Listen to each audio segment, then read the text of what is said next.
Okay, let's unpack this deep dive for you. Today, we're tackling a topic that, well, sounds inherently dramatic, doesn't it? It does. The most dangerous roads in the world. hmm And the details in the source material we've got are really quite eye-opening. So we've got an article, right? 10 most dangerous roads in the world. That's the one. It gives us the specific list, and it digs into why these roads have earned such a, well, notorious reputation. And our goal isn't just to, read out a list. No, definitely not. We want to really pull out the core insights. What are the challenges, any surprising facts, the sheer scale of risk involved? And help you understand what makes each of these uniquely treacherous, at least according to this particular source. Exactly. Because when you think about the bigger picture, road safety globally, the numbers are already staggering. They really are. The article mentions that around 1.3 million people die every year in traffic accidents worldwide. Wow, 1.3 million. Yeah. And the World Health Organization even flagged 2011 to 2021 as the decade of action for road safety. It's a huge global issue. And sure, better driving helps, obviously. Of course, that could prevent a lot of accidents. But what this source seems to focus on is that some roads are just inherently dangerous. That's the angle here, yeah. Either how they're built or just where they exist. They inherently test your courage, your skill. How so? Well, huge mountain drops, for instance, or roads winding through historically unstable areas, or just having an insane number of sharp turns, stuff that goes beyond just, paying attention. Right, so it's that mix of the environment, the engineering or lack of it, and maybe human factors too. Precisely. That intersection is what puts these specific roads on this list. Okay, so we're basically taking a world tour of treacherous roads, counting down from number 10. Let's do it. Let's start this journey. Number 10, Italy's Stelvio Pass. Ah, okay, I think I might know this one. The pictures, they look incredible, right? All scenic alpine views. Exactly. But the article says basically, don't be fooled by the beauty. Deceptive. Very. It describes the road climbing, get this, 2 kilometers up the mountain. 2 kilometers straight up. Well, not straight up, but yeah, gaining that much elevation. And it apparently looks like a child's scribble. A child's scribble. Yeah, and it says it has more hairpins compared to Helena Bonham Carter. Okay, that's a visual. So tons of really tight turns. Loads of them. And the real kicker, according to the article, What's that? the sheer mountain drop on one side. Oh, wow. And it's just separated from the road by a low concrete barrier. Just a low one, The article actually says looking down is a big no-no. I can imagine. So what's interesting about Stelvio is how that danger is kind of hidden within the beauty, Yeah, it's not like some crumbling ruin. No, it's famous, it's scenic, but the geography itself, plus those minimal barriers, makes it super risky. So beautiful roads can still be deadly serious. Absolutely. They demand respect and caution. Okay, so from picturesque but dangerous, Italy. Where to next? Number 9. We head to a very different landscape. Number 9, the Karakoram Highway in Pakistan. Okay, the Karakoram. That sounds epic. It is. It's this massive engineering feat. Connects Pakistan and China at the Kunjarab Pass. And that's high up, right? Really high. Over 4,600 meters. Wow. What are the dangers here, according to the source? So the article points specifically to the Pakistan side. It says it's unpaved there. Unpaved at that altitude. Yeah, and constantly threatened by floods and landslides. Okay, that sounds properly challenging. It does, and yet here's the twist. It's still a tourist attraction.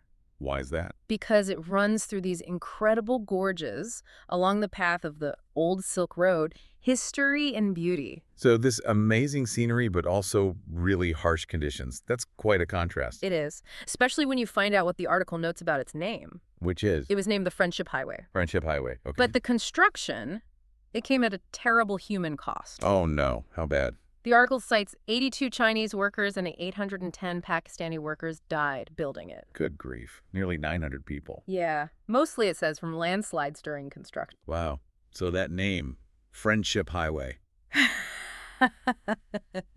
it feels quite ironic then. Starkly ironic, yeah. Hundreds died just carving out the path. It's a reminder of the trade-offs sometimes involved in building through extreme environments. Definitely puts it in perspective. Ah! Okay, number 8. Number 8 takes us to South America, the Andes, Los Caracoles Pass in Chile. Los Caracoles. The snails. Does that mean it's slow and winding? It certainly sounds like it should be winding. It links Argentina and Chile. known for incredibly steep, dizzying curves. High up again? Oh, yes, around 3,176 meters up in the Andes. And what's the specific danger factor here that the article highlights, the one that makes you kind of wince? It mentions it's used by heavy, articulated lorries. Big trucks on steep, dizzying curves. And there are no safety barriers. No barriers. With heavy trucks. None mentioned. Tourist coaches use it too, apparently, when it's not blocked by snow.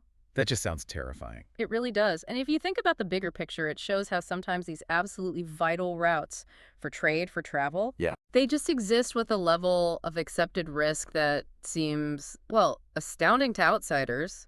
Maybe because there's just no other practical way through.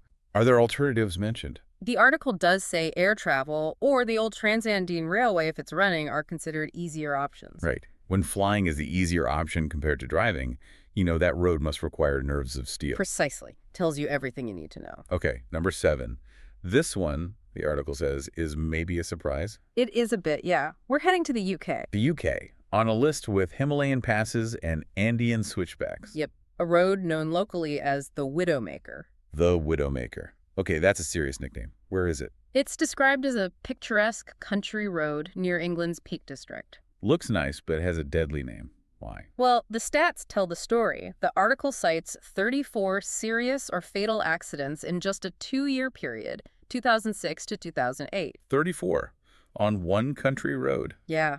Led the Road Safety Foundation to call it the UK's most dangerous route back in 2010. And who's getting hurt, does it say?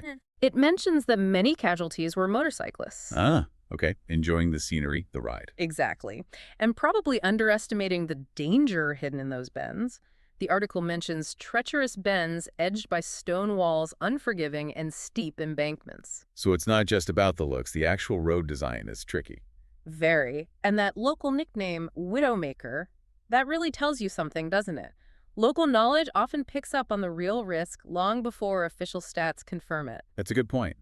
Danger isn't just in remote, extreme places. It can be hidden on what looks like a pleasant drive. A very good reminder that appearances can be deceiving anywhere. Okay, where does number 6 take us? Number 6, we're heading to the coast. The Adriatic coastal route in Croatia. Croatia. Beautiful coastline there. Absolutely stunning. But the article brings it up in the context of road safety, citing the Association of Safe International Road Travel. What's the issue? Well, it notes Croatia has a relatively high average of yearly traffic accidents, around 11,650. Okay, that's the national picture. What about this specific coastal route? The problems highlighted here are speeding and congestion, so human factors. Right, drivers going too fast, lots of traffic. Combined with the physical layout, the road apparently clings to cliff faces. Clings to cliffs. With sharp curves. And crucially, again, an absence of safety barriers along the edge. No barriers on a cliff-hugging road with sharp turns and speeding drivers. That sounds like a recipe for disaster. It really does. So it's not just people driving badly. It's driving badly on a route that gives you absolutely zero margin for error. One mistake and you're gone. So this shows how danger can be that combination. Lots of people using the road, maybe some risky driving, and not enough safety features for the actual geography. Exactly. It's a different kind of most dangerous than, say, a remote mountain pass, but potentially just as deadly because of the volume and behavior. Risk isn't just about the terrain, it's about how we use it and what protection is there. Well put. Usage, behavior, infrastructure, they all play a part. Okay, number 5, back to the mountains. Back to mountains, yeah. But with an absolutely incredible backstory. China's Guoliang Tunnel. Guoliang Tunnel. What's the story? This one is just, wow. It's in the Taihang Mountains. And the article says it was hacked through the sheer cliff face. Hacked through. By who? Starting in 1972 by local villagers, using mostly hand tools. Hand tools. To dig a tunnel through a mountain. Can you imagine? Some of them died during the construction, the article notes. That's unbelievable determination. How long is it? It's 1.2 kilometers long, about 4 meters wide and 5 meters high, dug by hand. Incredible. So where does the danger come in now that it's built? The danger comes from sections where it has an open edge, just straight out over the rocky cliff. Open to the drop. Yep. Which perfectly explains its nickname, according to the article. That's the nickname. The road that does not tolerate mistakes. That sounds about right. One wrong move. And you're off the edge. There's no recovery. So it's this amazing symbol of human will, carving a path where there was none. But demanding absolute focus and precision from anyone driving it. Human ingenuity versus raw geology and gravity. A powerful image. Right, number 4. Number 4, we're in the Himalayas again. India's Zojila Pass. Zojile. Okay, Another high mountain pass, I'm guessing. you guessed it. It's a vital link, though the article says it looks like just a dusty roadway. It connects Ladakh and Kashmir in the western Himalayas. Vital, but dangerous. Extremely. It's often blocked by heavy snow in winter, but it's crucial for keeping the Ladakh community connected. And the danger is classic mountain pass stuff. Pretty much textbook. The article describes a 9-kilometer road.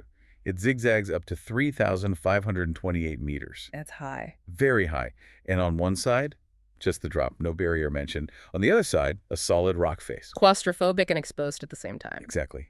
The article says it's definitely not for anyone with vertigo or a fear of landslides. Landslides too. Also a constant threat, it seems. So this is a road people have to use, despite the risks, just to stay connected. That's the situation it portrays. A lifeline, essentially.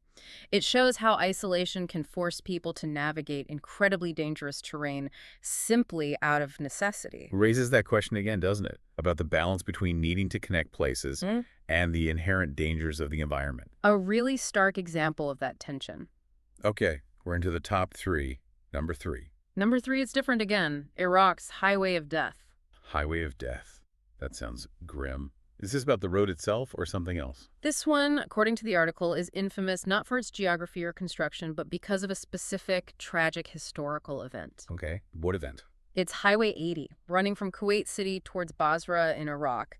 The article recounts what happened in February 1991 during the first Gulf War. Right. U.S. aircraft bombed retreating Iraqi trucks and tanks along this highway. I remember seeing images of that. The destruction was immense. The article quotes figures 2,700 vehicles destroyed. And the human cost. That's where it gets difficult. The article states the death toll was never accurately confirmed. Estimates apparently range hugely, from around 300 up to possibly 10,000. Such a wide range. Uncertainty around the numbers. Yes. And it says the war ended just days after those images of the charred vehicles and bodies were televised. It marked the road in history. So, the danger here, as presented by this source, isn't about landslides or hairpin bends? No. It's entirely linked to that single, devastating military action. The source focuses on documenting that event and its immediate, grim outcome. Nothing more, nothing less. A different kind of dangerous road altogether. Yeah. Okay, number 2. This one used to be number 1, didn't it? That's right. Bolivia's Road of Death. Yungas Road, technically. Yeah, El Camino de la Muerte. It was declared the world's most dangerous at one point. It was, yeah, by the Inter-American Development Bank. What makes it so bad? Or what did make it so bad? It plunges really steeply, drops dramatically over about 65 kilometers from the capital La Paz down towards a town called Cororico in the Yungas region. How steep are we talking? The article uses a pretty vivid description to get it across. It says it drops so dramatically, even the actor Charlie Sheen would have second thoughts. Okay. That paints a picture. It does. And despite these obvious dangers and a really chilling statistic, What's this statistic? it reportedly kills 200 to 300 people every year. 200 to 300 every year. That's what the article states. Yet, it's also become popular with adventure cyclists. That seems crazy, given the death toll. Well, the article explicitly says it is actually dangerous. It's not just a thrill ride. It mentions the local traffic, overcrowded buses, local trucks trying to navigate it, and sometimes just flying off the edge. So there's this weird disconnect between tourists seeking thrills and locals just trying to get by on a lethal road. Absolutely. What's really striking is that massive annual death toll compared to how some people perceive it, as just an adventure. It highlights a huge gap between the real statistical risk for locals using it daily and the perceived risk or thrill for visitors. A stark contrast. Okay, that brings us to number 1. According to this article, the most dangerous road in the world is... The traveling route from Jalalabad to Kabul in Afghanistan. Afghanistan, okay. The source suggests this 65-kilometer highway, which snakes across some pretty challenging terrain, is the one that truly earns the title most dangerous. Now, hang on. Afghanistan. Yeah. Is the danger here related to the political situation, the conflict? That's the crucial point the article makes. It explicitly states the danger has nothing to do with the insurgency. Okay, so what is the danger then, according to this source? It attributes the extreme risk mainly to two specific things. Go on. First, the road itself. It's described as very narrow, twisting, and it climbs significantly about 600 meters through the Kabul Gorge Highway. So challenging geography again. Narrow, winding, steep. Yep. And the second factor, driver behavior. Ah, how so?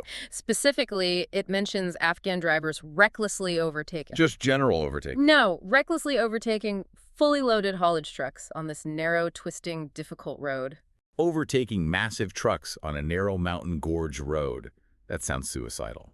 Basically, yes. So the article shifts the focus here. It's not external conflict, it's the deadly combination of difficult geography and extremely risky human actions. So, based on this analysis, the number one danger isn't necessarily the mountain itself, but how people drive on it. That's the point it makes, yes. That human behavior, particularly reckless driving with heavy vehicles on a road with zero margin for error, can actually become the primary driver of danger, even potentially surpassing the challenges of the terrain itself, or even political instability in this specific case. Wow, what a list. Running through that, from, beautiful alpine passes in Italy, To coastal roads in Croatia, those hand-carved tunnels in China. roads marked by war in Iraq, the high Andes, the Himalayas.